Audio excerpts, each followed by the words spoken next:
The overall talent in the NBA is tremendous, and there are a lot of players, for one reason or another, that don't quite get the recognition or the respect that they should get overall from the media and the fans in general. But that is where I come in, and then that is where you come in as well. I have made a starting 5 of who I think are the most underrated players in the NBA today. And I feel good about it. So good that I want you to comment your starting 5, point guard through center, and see if you can outdo my list. There are just a couple of rules that you have to follow. Number 1 is no rookies. We do not know if they are underrated or not. And number 2 is you can't use anyone who has been an all-star before, as they have obviously been recognized for their greatness. I'm Ty from America Sports, and we are so back. Let's do this.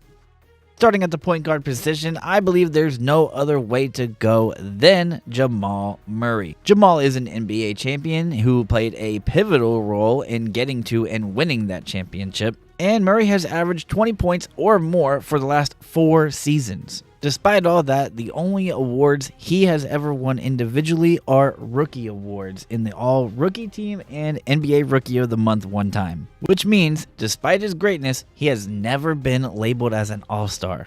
Murray gets buckets, but he doesn't just fire at will. He's a pretty efficient shooter. He hovers in that 82 to 87% range as a free throw shooter. Over the last 3 years, his assists have gotten better from when he first entered the league, and he's getting about 1.5 steals per game this year.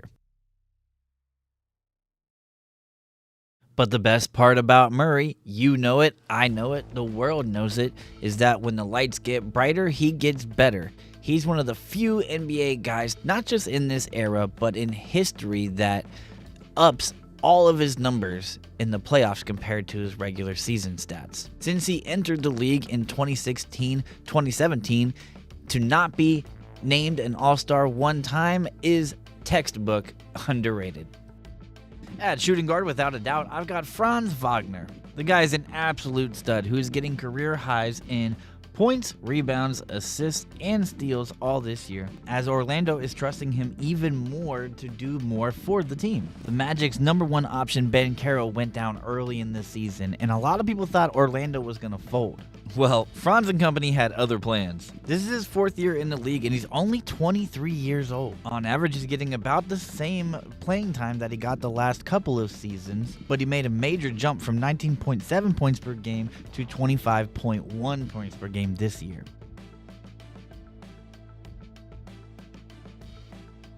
I know that Franz has missed some time, but he's played 36 games this year.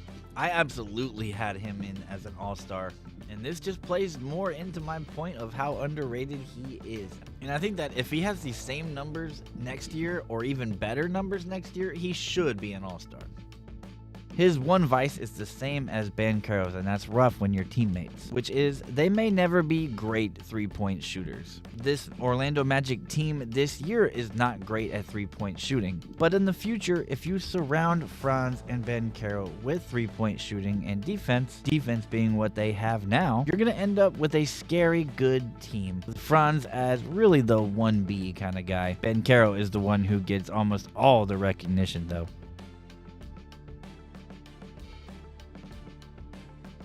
He could and probably should be up for Most Improved, too. I don't know why people don't talk about him as being one of the most or the most improved.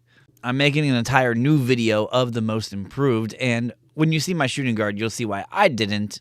But I'm just saying that other media outlets need to recognize this guy. At the small forward, I've got RJ Barrett. And yeah, the Toronto Raptor RJ Barrett has definitely been better than the New York Knick RJ Barrett. I think he has certainly found a home in Toronto for the foreseeable future. He has gotten even stronger, and his playmaking ability has gotten much better. I'm just baffled by the free throw percentage, to be honest.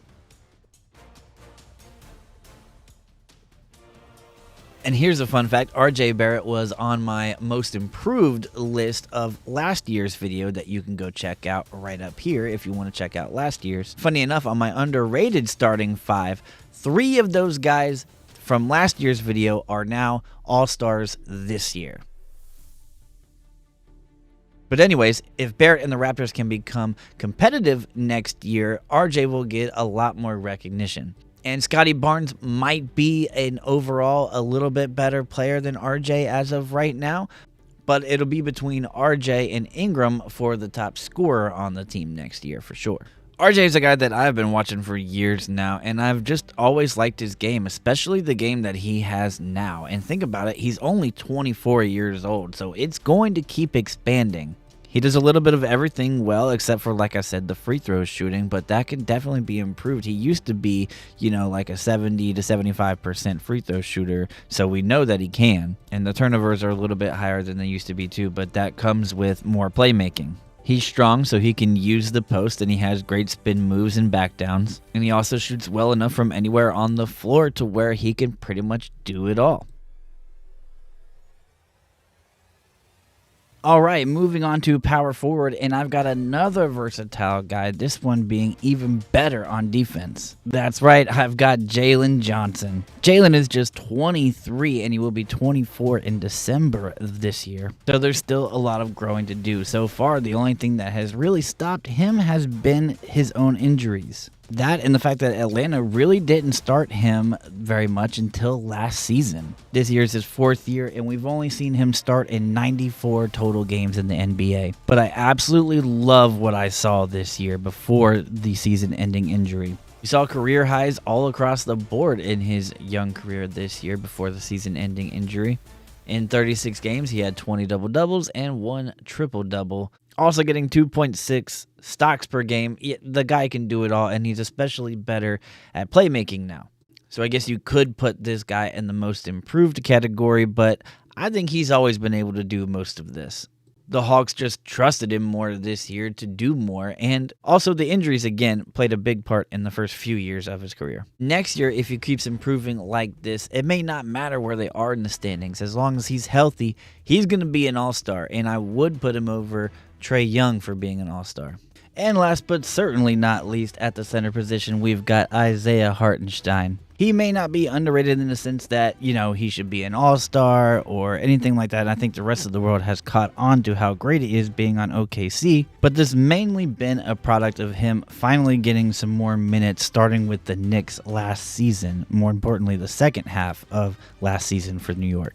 I mean, he's a 7-foot double-double machine that is also a good playmaker for a center. He's pretty explosive at the rim, and he is also a top-notch defender as well. With a 14.4 PIE, there's not much to dislike about his game. I think there's really only one knock on him, and that's the three-point shooting. But with his play style, I don't think it really matters a whole lot if he makes threes or not. He's got a floater that is seemingly always goes in. He's good enough from the free throw line where you can't just hack him every time. And he's the type of guy that would rather get his teammates set up rather than him. And because of that, he takes a lot less shots than the other guys on this list, and he's least likely to be an all-star out of my starting 5 on this list. But he's one of those guys that you really need him on your team, and you're seeing this happen in OKC. You're seeing how much of a level that OKC has taken from this year, having him compared to last year without him. And you can always use a guy like iHeart on your team.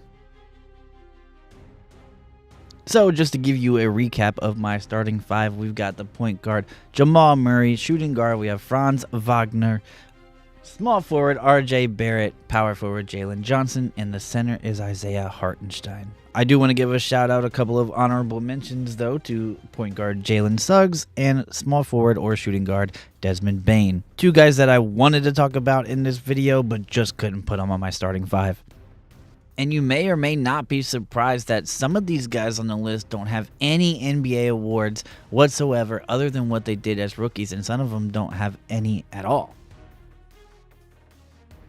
And with that, that concludes the video. If you think you can outdo my starting 5, or if you just want to do one for fun, comment your starting 5 point guard through center in the comment section below. I'm Ty from America Sports, and you'll catch me in the next one.